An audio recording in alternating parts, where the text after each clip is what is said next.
Selamat pagi pemirsa Sakti TV, bagaimana kabar Anda? Semoga Anda dan juga keluarga selalu dalam keadaan sehat. Senang sekali, saya Agni Saraswati kembali hadir menyapa Anda di Sehat Selalu yang akan menghadirkan berbagai macam topik seputar dunia kesehatan. Di mana kali ini kita akan membahas tips menjaga kesehatan gigi selama puasa. Bersama Dr. Gigi Sugandi Mastia Anugrah dari Puskesmas Ngegong, yang mana kali ini hadir untuk mewakili Dinas Kesehatan Pengendalian Penduduk dan Keluarga Berencana Kota Madiun. Pemirsa, Ramadan adalah bulan suci bagi umat Islam dan penting untuk mengikuti aturan dan peraturan puasa selama periode ini. Salah satu pertanyaan paling umum yang ditanyakan orang selama Ramadan adalah bagaimana menjaga kesehatan gigi saat berpuasa. Untuk itu hari ini kita akan membahas bagaimana tips menjaga dan merawat kesehatan gigi selama puasa bersama narasumber kita, Dr. Gigi Sugandi yang sudah hadir di Studio Sakti TV pada pagi hari ini. Selamat pagi dokter. Pagi. Bagaimana kabarnya dokter? Alhamdulillah sehat. Puasanya insya Allah lancar ya dok? Lancar, alhamdulillah. Biasanya kalau puasanya lancar itu karena sahurnya tadi makannya banyak. Betul. Nah ini kalau misalkan kita ngomongin masalah merawat kesehatan gigi saat Ramadan ya dok ya, momen setahun sekali yang pasti kita akan lewati selama 1 bulan penuh begitu. Nah biasanya ini memang mungkin ada perubahan kebiasaan-kebiasaan kan ya dok ya. Nah nanti kan kita bahas di sesi kali ini bersama Dokter Sugandi. Nah pertanyaan pertama dokter yang pengen banget saya tanyakan, sejauh ini apakah sebenarnya ibadah puasa itu bisa memberikan pengaruh terhadap kesehatan gigi dan juga mulut atau bagaimana? Silahkan dokter. Ya. Jadi kalau misalkan memang puasa ya, itu kan kita ada perubahan pola ya, pola Betul. dari pola makan, pola minum, habis itu nanti pola istirahat. Nah itu sebenarnya ada beberapa pengaruh yang bisa mempengaruhi dari kesehatan gigi dan mulut. Oke. Gitu. Karena biasanya kalau kita makan atau minum itu kan kita ada self cleansing, jadi bakteri dalam mulut itu dipakai makan, dipakai minum itu akan larut sendiri. Tapi kalau puasa kan kita ada jeda untuk makan dan minum ya kan. Benar. Nah itu pasti ada perubahan-perubahan atau efek dari berpuasa itu. Dari jeda itu tadi Betul, ya. betul. Nah kalau kalau efeknya itu sendiri dokter, sejauh ini yang paling sering dokter temukan itu efek yang seperti apa sih dampak dari si puasa? Biasanya kalau berpuasa itu paling sering dikeluhkan itu adalah bau mulut pasti kan, bener, karena kan iya. tidak ada makanan masuk, tidak ada minuman yang masuk, sehingga Betul. pasti ada beberapa keluhan tuh bau mulut. Paling umum kayaknya ya. Paling umum adalah bau mulut. Yang kedua tuh seperti bibir kering, jadi bibirnya kok kering, pecah-pecah, habis itu kok mudah sekali sariawan. Nah biasanya itu ditemukan pada saat bulan Ramadan seperti itu atau puasa seperti itu. Bener ya, kalau kita kan tidak makan tidak minum, Betul. otomatis bibir kan kering, Kering, kondisinya. Udah kering, mentol pengen ngelopek biasanya gitu ya dok. Iya, betul. Nah tapi kalau boleh tahu juga dokter, kalau dari sudut pandang seorang dokter gigi gitu, kenapa sih sebenarnya kok kesehatan gigi ini perlu diperhatiin selama puasa? Iya. Kalau misalkan berpuasa ya itu artinya kan kita kan sudah fokus beribadah ya seperti ya. Ketika ada satu masalah di gigi atau kesehatan gigi, entah itu giginya sakit kah atau mungkin giginya sedang cokot-cokot kah, sehingga itu kan mengganggu mengganggu dari ibadah tersebut, sehingga kenapa kok penting untuk menjaga kesehatan gigi ya? Jadi persiapan itu harus dibutuhkan sebelum datangnya puasa, supaya pada saat puasa itu kita nggak ada masalah di gigi. Jadi ibadah lancar, setelah itu ya enak lah, nggak ada hambatan seperti itu. Benar, apalagi mungkin yang biasanya suka tadarus Al-Quran di masjid begitu ya, saat subuh habis sahur begitu ya. Biasanya kan mungkin ada aroma-aroma kurang menyenangkan. Nah itu kan itu nanti mungkin akan dikasih tips sama dokter bagaimana sih yang baik untuk menjaga kesehatan gigi saat puasa, terutama habis sahur dan waktu berbuka gitu ya dok ya. Nah tapi kalau untuk mempersiapkan kesehatan gigi menjelang puasa, ya ini udah puasa sih ya sebenarnya ya, tapi mungkin boleh diinformasikan kepada pemirsa kira-kira seperti apa sih untuk mempersiapkan kesehatan gigi kita? Oke, jadi kalau misalkan persiapannya itu bisa dilakukan sekitar 2 minggu sebelum puasa. Jadi kita bisa paling mudah adalah membersihkan karang gigi. Scaling gitu ya? Scaling gigi itu bisa, ataupun biasa kalau misalkan giginya berlubang itu segera ditambal. Gigi berlubang segera ditambal, ataupun mungkin dia mempunyai gigi yang sudah rusak sekali dan tinggal sisa akar, ya memang harus dicabut. karena memang beberapa kondisi itu tadi itu biasanya akan memperparah terjadinya bau mulut. Jadi lebih baunya itu lebih tidak enak. Lebih tidak enak. Jadi sehingga ada persiapan-persiapan yang dilakukan sebelum puasa sehingga pada waktu puasa itu sudah fresh, sudah enak, sudah enteng, sudah gak ada keluhan seperti itu. Benar. Jadi kalau misalkan benar kata dokter tadi, kalau misalkan mau beribadah tuh udah fokus aja, nggak mikirin aduh gigi kanan sakit, aduh gigi kiri sakit gitu ya Dok ya. Udah fokus untuk beribadah. Karena bagaimanapun juga karena momen setahun sekali ya Dok ya. Betul. Pengennya kan ya ibadahnya dikencengin gitu, bukannya ngeluh soal sakit gigi ataupun bau mulut ya. Nah, terus ini yang paling sering jadi pertanyaan sebenarnya dokter. Sebenarnya boleh nggak sih sikat gigi saat puasa ya? Saat berpuasa mungkin di antara jam puasanya, misalkan habis subuh sampai waktu berbuka, itu boleh nggak sih di antara waktu itu kita menyikat gigi? Ya. Jadi kalau puasa itu tetap tidak ada nggak boleh sikat gigi itu enggak. Jadi meskipun berpuasa itu wajib sikat gigi. Jadi kita kan cara pembersihannya kan melalui sikat gigi. Nah, sehingga waktunya aja yang berbeda, ya kan? Waktunya yang berbeda. Betul. Biasanya kalau memang sikat gigi kan pagi setelah sarapan atau malam sebelum tidur. Nah, ini bisa dialihkan. Jadi setelah sahur kita bisa sikat gigi terlebih dahulu ataupun nanti setelah berbuka ataupun mau tidur gitu. Jadi sama wajib sikat gigi tapi hanya waktunya saja yang berbeda. Bener. Ntar jangan-jangan soalnya mungkin bagi pemirsa, alah puasa aja kok sikat giginya sekali aja lah. Jangan. Pas mau sahur aja, pas habis sahur aja lah gitu. Oh, berarti tetap nggak disarankan misalkan mau sikat gigi itu sebelum makan sahur dan sebelum buka puasa gitu ya Dok ya? Lebih baik sih setelah sahur karena kan dipakai makan dulu. Nanti kan saat dipakai makan kita sikat gigi. Jadi sisa-sisa makanan yang kita makan pada saat sahur itu bisa bersih. Nah, nanti setelah berbuka juga gitu. Berbuka kan biasanya kan kita suka makan yang manis. Ya. Nah, sehingga setelah berbuka itu ataupun misalkan setelah sholat tarawih itu mau masih makan. Nah, jadi paling aman sebelum tidur. Paling aman gitu. Jadi ya benar sih, maksudnya biar ketika tidur itu gigi kita bersih gitu kan. Habis itu dipakai makan lagi nanti untuk sahur, baru nanti kita bersihkan lagi setelah kita makan sahur gitu ya.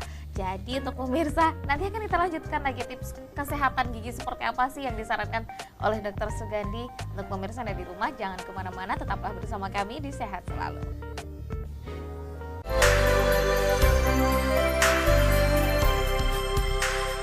Terima kasih pemirsa, Anda masih bersama kami, masih di Sehat Selalu, membahas seputar tips menjaga kesehatan gigi selama puasa bersama Dr. Gigi Sugandi Mastia Anugrah dari Puskesmas Negong, yang mana kali ini mewakili Dinas Kesehatan Pengendalian Penduduk dan Keluarga Berencana Kota Madiun. Ternyata banyak sekali ya, bukan pantangan sih sebenarnya, aturan-aturan yang mungkin harus dialihkan ketika puasa demi menjaga kesehatan gigi kita gitu ya Dok ya. Tapi mungkin yang paling utama sebenarnya adalah gimana sih Dok kalau misalkan kita tuh ingin merawat gigi dan mulut terutama saat puasa gitu. Apa aja kira-kira yang harus dilakukan? Jadi perawatan gigi yang dilakukan pada saat puasa sebenarnya itu kan yang paling basic adalah yaitu tadi ya, sikat gigi tetap rajin sehari 2 kali, cuman hanya waktunya saja yang berbeda ya. Terus yang kedua yang bisa dilakukan adalah ternyata sikat gigi aja itu nggak cukup gitu loh. Jadi bisa dilakukan adalah kan kalau misalkan makanan itu kan banyak yang menempel nggak hanya di gigi ya Mbak ya, di lidah itu juga pasti kan ada ya. Jadi bisa dilakukan dengan cara menyikat lidah itu bisa, ataupun bisa menggunakan benang gigi. Nah, benang gigi itu sebenarnya gunanya adalah untuk mengambil ketika ada makanan yang memang terselip di sela-sela gigi.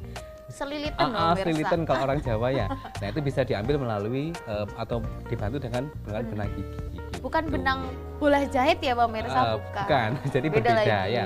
Setelah itu penggunaan mouthwash itu juga bisa, tetapi lebih disarankan penggunaan mouthwash itu yang tidak mengandung alkohol tadi. Jadi supaya itu nafasnya lebih segernya lebih tahan lama. Seperti itu. Emang kalau misalnya ada kandungan alkoholnya di obat kumur ya kalau kita bilang ya Dok ya, itu akan membuat kesegaran di mulut kita tidak tahan lama? Sebenarnya itu enggak seperti itu.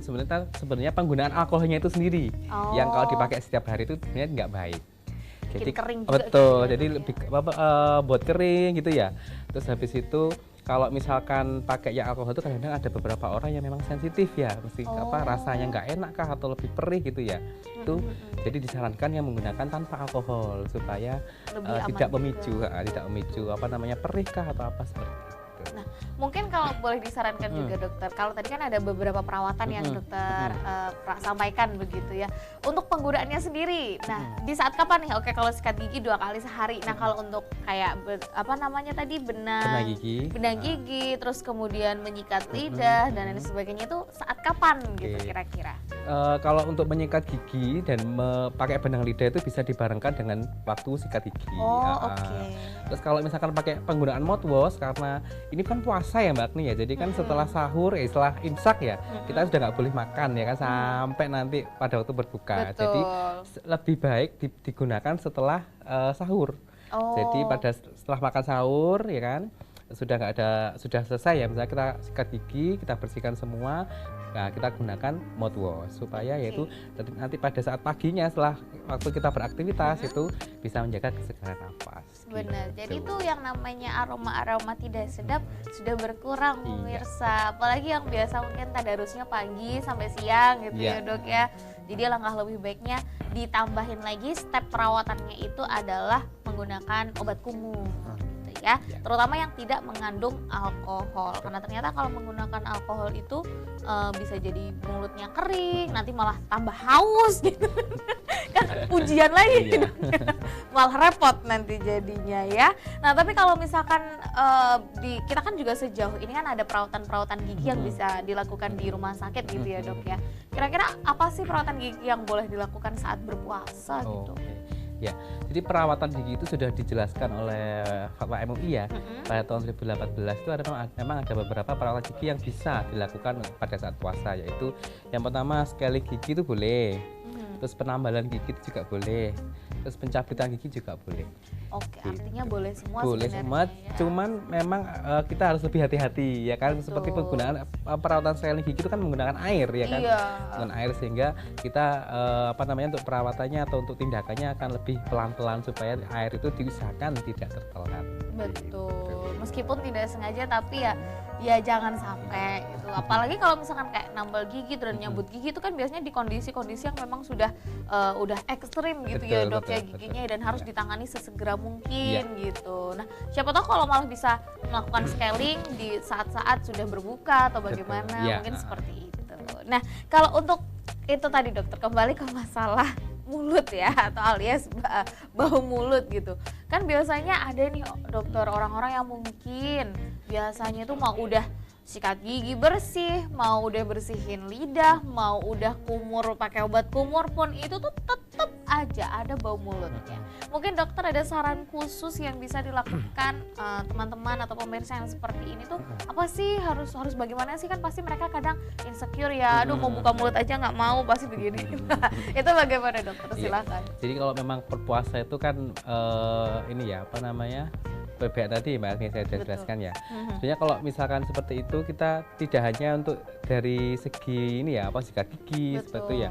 Kita juga penuhi dari untuk minumnya. Jadi minumnya itu harus lebih banyak ya kalau misalkan puasa ya, sekitar sehari 2 liter ya minumnya, atau tidak misalkan dari makanannya itu sendiri. Jadi jangan makanan yang terlalu tajam seperti bawang bombay, seperti jengkol, seperti pete gitu. Pokoknya makan yang berbau tajam itu sebenarnya meskipun sudah sikat gigi tapi pasti ada menimbulkan bau gitu ya.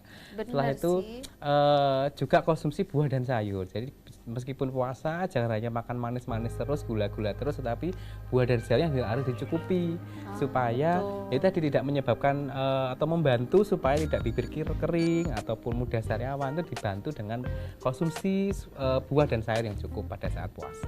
Artinya pola makan itu juga mempengaruhi kondisi kesehatan gigi dan mulut kita ya Dok ya. Apalagi selama puasa kita ada jeda sekian lama itu yang harus kita jaga kelembabannya dan lain-lainnya, terutama supaya tidak bau dan lain sebagainya. Tidak cuma sekedar sikat gigi dan lain-lain, tapi ya harus menghindari makanan-makanan yang berbau tajam pemirsa. Ntar jangan-jangan pas waktu sahur makannya jengkol, makan yang lain-lain gitu ya, yang mana itu long lasting panjang sekali itu tadi baunya. Nah Nah itu pasti akan mengganggu. Jadi mungkin bisa dihindari, diempet dulu lah Iya. paling gitu kan. Nah itu saran yang menarik sepertinya dari Dokter Sugandi. Nah tapi kalau misalkan kayak gini dokter, di saat kita berpuasa begitu ya, kita tuh tiba-tiba gitu kegigit terus berdarah gitu. Nah itu tuh apa yang harus kita lakukan? Apakah kita harus segera berkumur menggunakan mouthwash atau apa kayak gitu, atau bagaimana sih dokter? Oke. Apalagi kita sedang puasa ya kondisinya. Kalau misalkan tergigit ya, misalkan tergigit terus keluar darah ya paling tidak kita berkumur dulu. Berkumur, misalkan dia masih kadang-kadang ada beberapa gigit itu kan keluar darahnya ya kan. Itu kita bisa bantu ditekan dengan apa namanya kasa, atau misalkan kalau nggak punya di rumah ya kapas ya, sampai dia benar-benar berhenti. Gitu. Nanti kalau misalkan apa namanya setelah berbuka mau diperiksakan ke dokter gigi boleh. Oh. Jadi paling tidak ya berkumur dulu sampai dia atau darahnya itu bisa berhenti.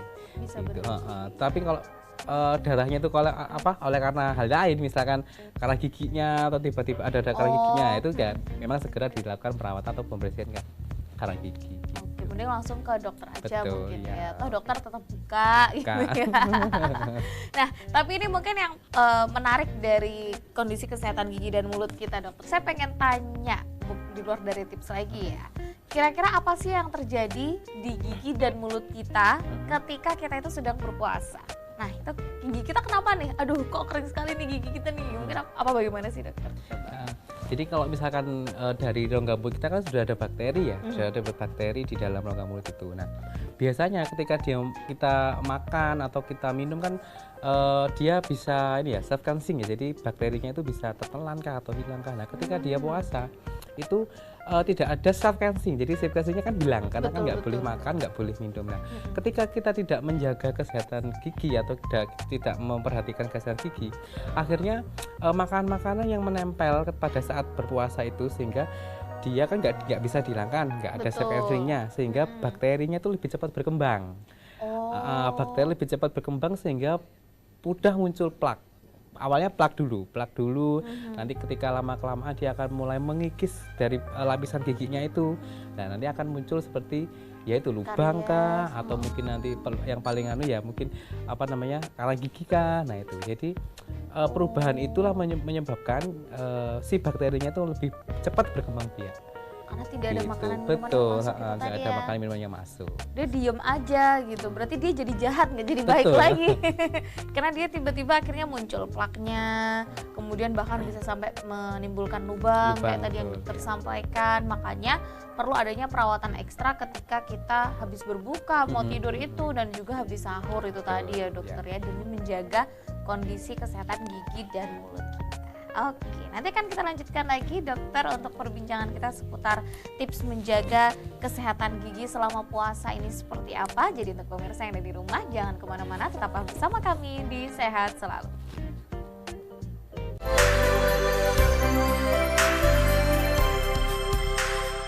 Terima kasih pemirsa, Anda masih bersama kami, masih di Sehat Selalu, masih membahas seputar tips menjaga kesehatan gigi selama puasa bersama Dr. Gigi Sugandi, yang mana kali ini hadir mewakili Dinas Kesehatan, Pengendalian Penduduk dan Keluarga Berencana Kota Madiun. Baik, Dr.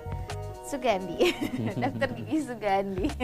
Nah, kalau tadi kan udah kita bahas berbagai macam topik bagaimana kondisi gigi ketika kita berpuasa begitu ya. Nah, sekarang saya mau studi kasus mungkin. Ini sedikit out of topic dokter.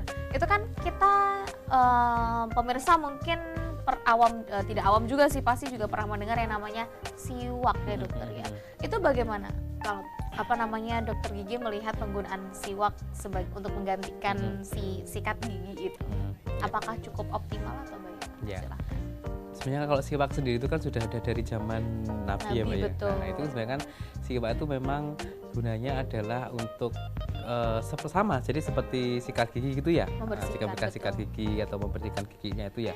Kalau memang dalam pandangan medis sendiri sebenarnya tidak apa-apa, tidak masalah. Cuman cara penggunaannya, jadi kan kalau siwak itu kan lama kelamaan dia kan kalau pernah pakai itu kan seperti kayak mekrok gitu ya, kayak mekar gitu ya. Kalau lihat, saya juga lihat foto-fotonya di internet itu dia kayak mekar gitu. Jadi memang dia kan dari kayu lah, lama-lama kalau misalkan ada tekanan itu kan dia kan akan mekar ya. Nah sebenarnya cara penggunaannya, jadi kalau misalkan sudah mekar itu penggunaannya lebih hati-hati. Jadi kalau misalkan sudah mekar kita gunakannya itu terlalu keras, ya itu apa?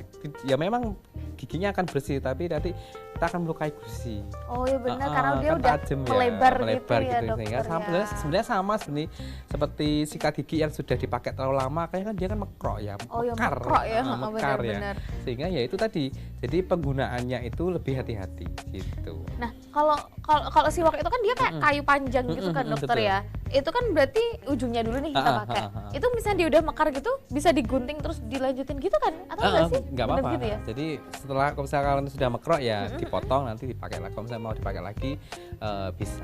Oh gitu, ya. karena saya sendiri juga belum pernah pakai siwak pemirsa, cuman cukup menarik sebenarnya karena sudah ada dari zaman Nabi gitu Iya, ya, iya. dan mungkin dokter sendiri juga pernah nemuin gitu Cuma kan. sekarang kan memang sudah ini ya, dari kemajuan teknologi itu kan ya, sekarang memang sudah siwak itu sudah di apa ya, biasanya sudah diekstrak ya, diekstrak atau dimasukkan ke dalam pasta gigi. Sekarang sudah ada beberapa merek kan Bener pasta sih. gigi siwak. Nah itu sebenarnya isinya itu sebenarnya kandungannya ada dari bahan siwak itu sendiri. Oh iya, mungkin karena sudah ya seiring dengan perkembangan Betul. zaman ya, dan mungkin mencari siwak itu sendiri orang masih belum apa sih ini, masa sikat gigi pakai Iya. kayu mungkin begitu kan ya, makanya mungkin dipindahlah atau mungkin dievolusilah menjadi dalam kandungan dalam Iya, pasta pasta gigi, gigi, ya. gitu. Jadi kayaknya mungkin lebih mudah ditemukan Betul. mungkin ya dok ya, daripada si siwaknya itu sendiri. Karena kalau siwak sendiri kan harganya juga lumayan sih Iya, ya dok ya, daripada sikat gigi. Nah kalau ngomongin sikat gigi nih dokter, ini masih dalam koridor gigi pemirsa.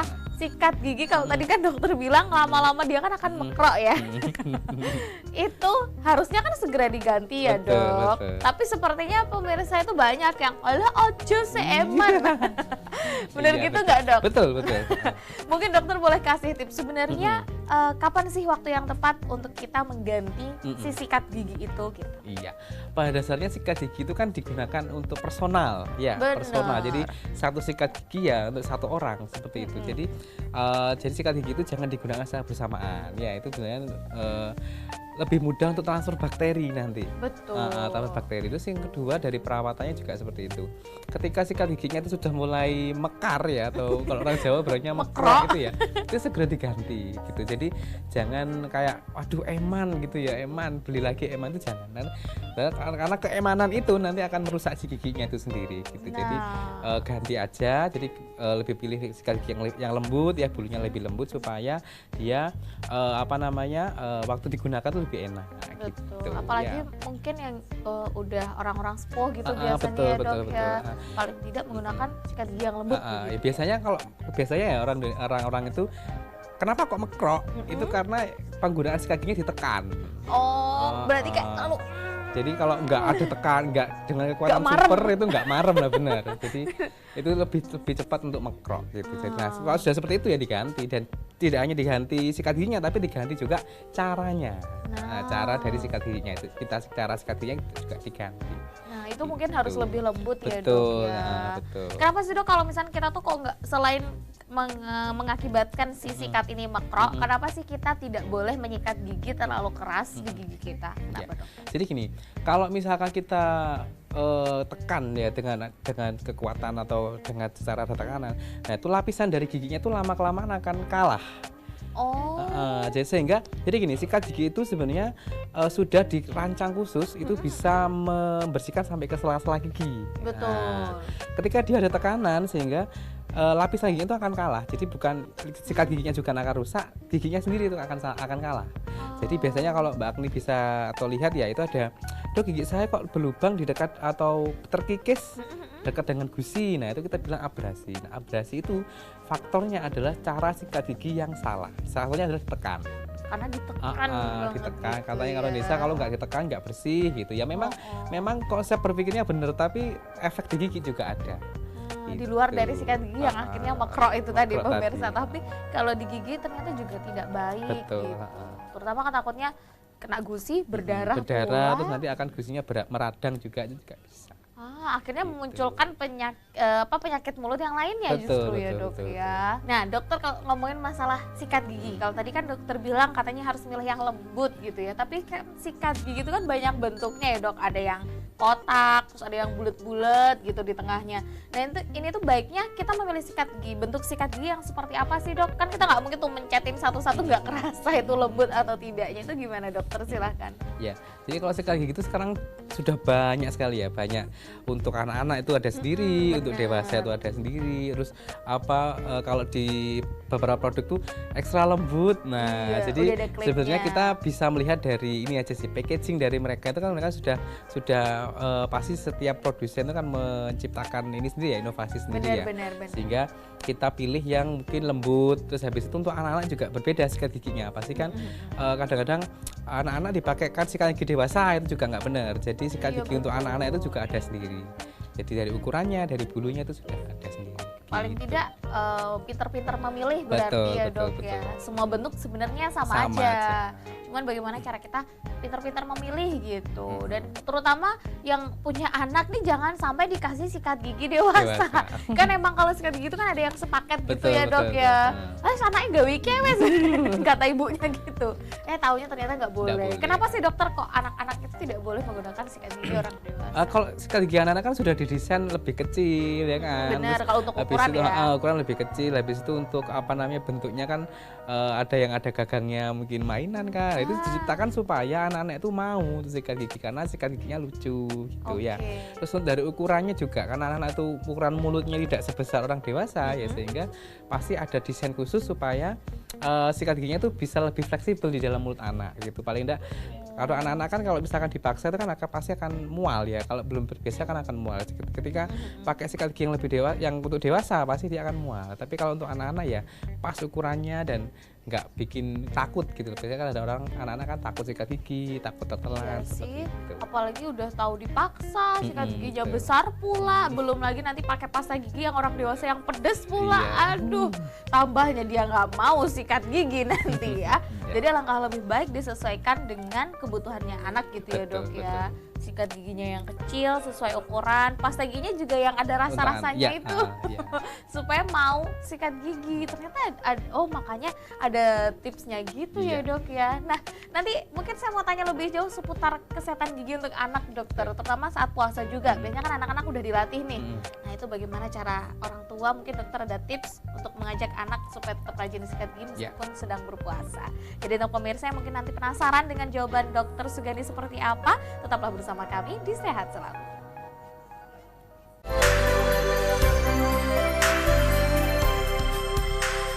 Terima kasih pemirsa, Anda masih bersama kami, masih di Sehat Selalu bersama saya Agni Saraswati dan juga Dokter Gigi Sugandi dari Puskesmas Ngegong, Kota Madiun.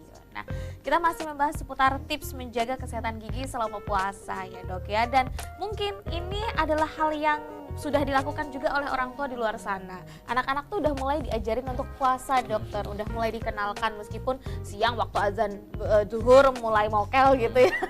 Tapi yang penting kan sudah diajarkan ya dok ya. Mungkin dokter sendiri ada nggak sih tips khusus untuk orang tua yang anaknya mulai diajarkan berpuasa? Gimana caranya menjaga kesehatan gigi dan mulut untuk anak gitu khususnya? Silahkan dokter.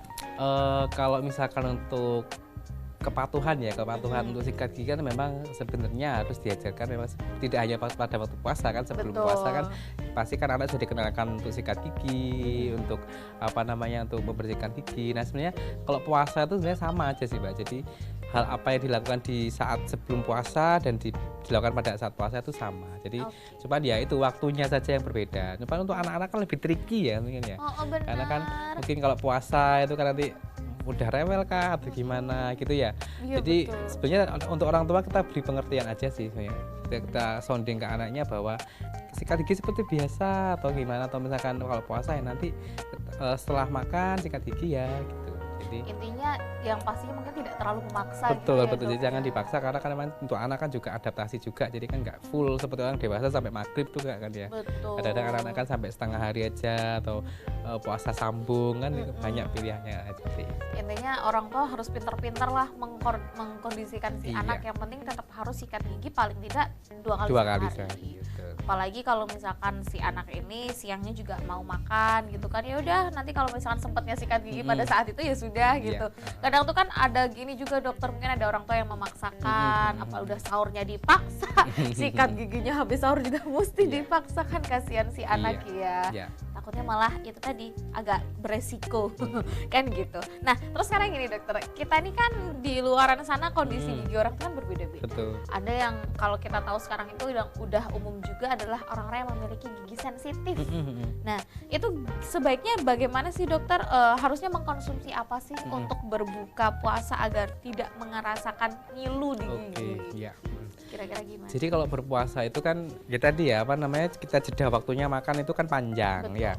Kalau memang sudah mempunyai gigi sensitif itu paling tidak jangan langsung makan es campur yang sangat dingin ataupun makan yang pedas atau mungkin makan yang panas-panas sekali, itu sebenarnya tidak boleh langsung ya. Jadi makan sedikit-sedikit, jadi ada jedanya. Kalau memang mau makan lagi nggih, ditambahi seperti itu. Jadi kalau udah punya gigi sensitif, secara apa namanya, secara makannya juga harus dijaga, dan juga kalau emang sudah punya gigi sensitif ya kita gunakan pasta giginya, kita bisa bantu dari pasta gigi. Jadi pasta gigi kita gunakan yang memang untuk khusus untuk gigi sensitif seperti itu. Tentu udah cukup, mungkin sudah cukup membantu ya dok ya. Cuman ya memang begitu, kadang self controlnya itu susah dokter untuk tidak makan makanan yang dingin. Jadi kan kalau buka puasa itu kan kayak menggebu-gebu gitu ya. Aduh aku seharian puasa ini harus minum yang langsung seger gitu ya. Memang boleh, tapi nanti kan efeknya di giginya kan itu kan ada pastinya.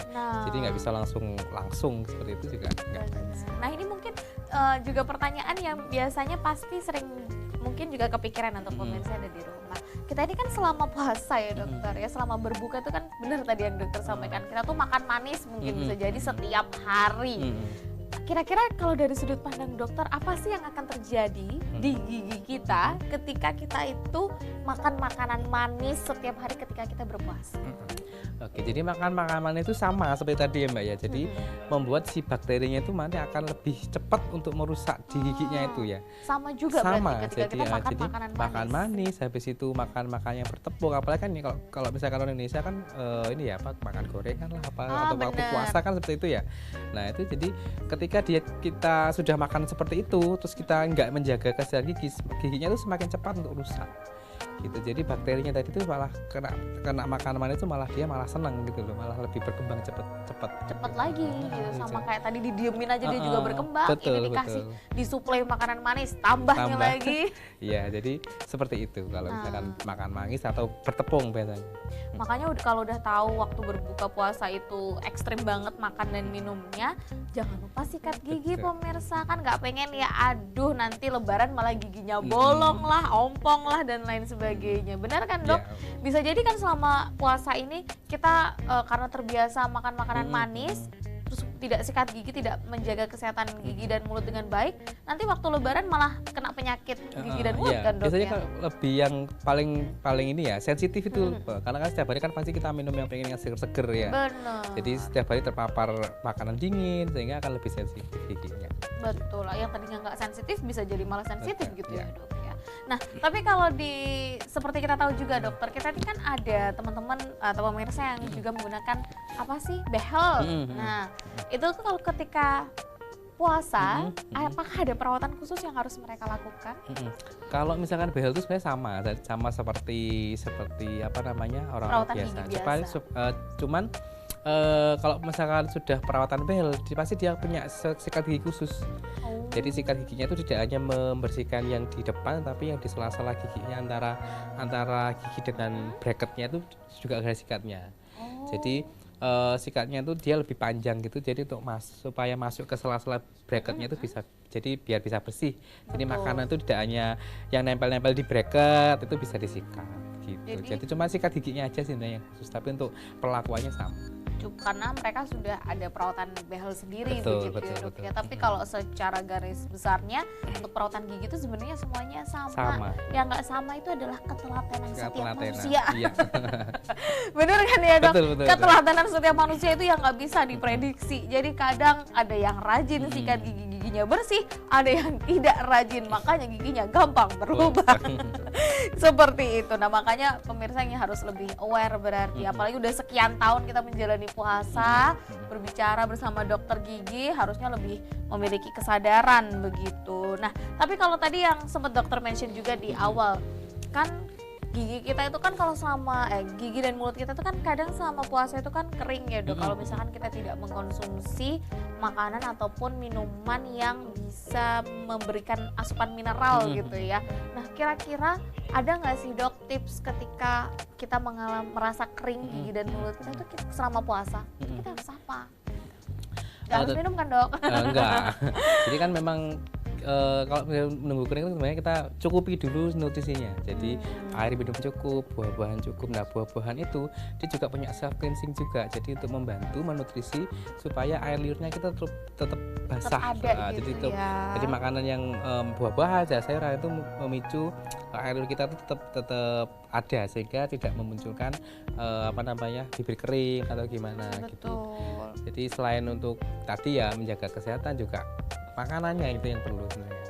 Makanan yang sama paling minum utama itu ya, betul, ya. betul. Makanya itu SS-nya jangan terlalu banyak-banyak pemirsa. Yang paling penting itu adalah air putih. Iya, supaya tidak dehidrasi sebenarnya. Benar, supaya tidak dehidrasi, tidak kering, jadi gigi kita tidak perlu dikelopek, berdarah dan merasa tidak nyaman untuk menjalani ibadah puasa Ramadan. Itu menjadi tips yang penting deh kayaknya justru ya. Artinya pola makan, pola hidup itu yang harus lebih dijaga daripada yang lain-lain gitu, bukan malah makan makanan enak dan manis setiap hari pemirsa.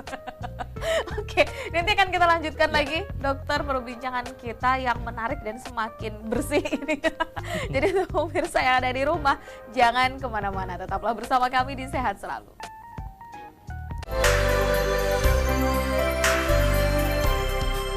Terima kasih pemirsa, Anda masih bersama kami, masih di Sehat Selalu menyaksikan topik pembahasan seputar tips menjaga kesehatan gigi selama puasa bersama Dr. Gigi Sugandi Mastia Anugrah selaku dokter gigi dari Puskesmas Ngegong yang mana kali ini mewakili Dinas Kesehatan Pengendalian Penduduk dan Keluarga Berencana Kota Madiun. Nah, jadi sudah banyak sekali informasi yang dibagikan oleh dokter, tapi ternyata saya masih punya list pertanyaan yang harus dijawab oleh dokter ya.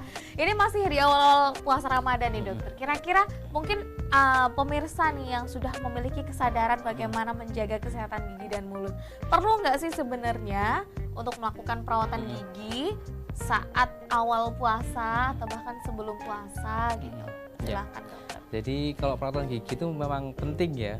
Jadi meskipun nggak puasa itu memang perawatan gigi itu memang penting karena kan kalau memang sudah kita sakit gigi kah atau misalkan ada keluhan di gigi pasti kan semua kegiatan, semua aktivitas itu kan terganggu. Rasanya kan nggak enak. Sakit gigi ya mungkin emosi lah atau lah mungkin nggak enak kan ya. Sehingga ketika sudah memasuki bulan Ramadan seperti ini ya. Jadi perawatannya itu kalau memang sudah punya ada keluhan segera dilakukan perawatan gitu. Jadi bisa kalau misalkan ragu-ragu, misalkan aku ragu-ragu nih pada waktu puasa kok perawatan ya bisa dilakukan setelah berbuka puasa gitu. Jadi bisa ditambah giginya, bisa dibersihkan karena giginya supaya masih awal nih gitu. Ini kan masih hari-hari awal ya. Jadi untuk ke belakangnya itu sudah insya Allah pasti nggak ada keluhan dan ibadah juga pasti lebih fokus gitu sih. Betul, karena namanya itu tadi namanya puasa Ramadan itu kan cuma sebulan dalam satu tahun gitu. Jadi pengennya kan fokus ibadah ya pemirsa ya. Kalau bisa diantisipasi dari awal ya diantisipasi. Tapi mungkin baru memiliki kesadaran sekarang nggak apa-apa, nanti waktu buka puasa boleh langsung pergi ke klinik dokter gigi. Betul. Begitu mungkin untuk melakukan pemeriksaan gigi. Nah, tapi kalau ini pertanyaan masih di ruang lingkup puasa juga nih dokter. Sebenarnya kalau dari dokter sendiri secara medis ya dok ya, bagaimana sih melihat puasa atau mungkin apa sih sebenarnya manfaat puasa ini menurut dokter untuk kesehatan gigi dan mulut?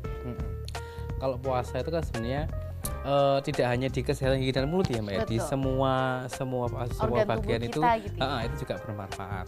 Kalau di kesehatan gigi dan mulut sendiri itu kalau berpuasa itu kan kita ini ya tidak sering terpapar oleh makanan yang manis ya. Jadi makanya pembentuk dari plak atau mungkin bakterinya itu kan sebenarnya kalau puasa itu kalau misalnya kita ini ya menjaganya dengan Dengan benar-benar baik. sungguh-sungguh ya, itu ya mengurangi terjadinya penumpukan plak sebenarnya. Jadi plak atau bakteri itu sebenarnya berkurang. Tapi kalau misalkan sudah berpuasa terus habis itu pembersihan juga nggak pas, ya sama aja gitu sebenarnya kalau misalnya kita mulut itu.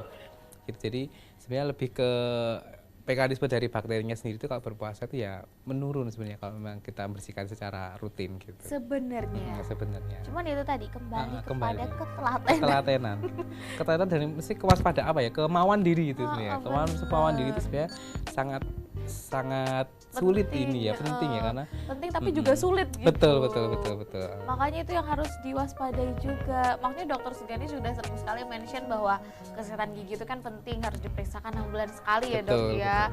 Jadi alangkah lebih baiknya di momen puasa Ramadan seperti ini kita udah tahu kita akan puasa gitu ya harus diantisipasi dari jauh-jauh hari. Betul, Misalkan terlambat pun ya udah nggak apa-apa, langsung diantisipasi dari sekarang. Karena ternyata manfaatnya itu juga luar biasa banyaknya. Apalagi kalau dokter bilang bahwa ternyata si bakteri ini atau mekanisme di dalam mulut dan gigi kita ini sudah mulai turun untuk menimbulkan plaknya dan lain-lainnya selama menjaganya itu Betul, baik dan iya. sungguh-sungguh.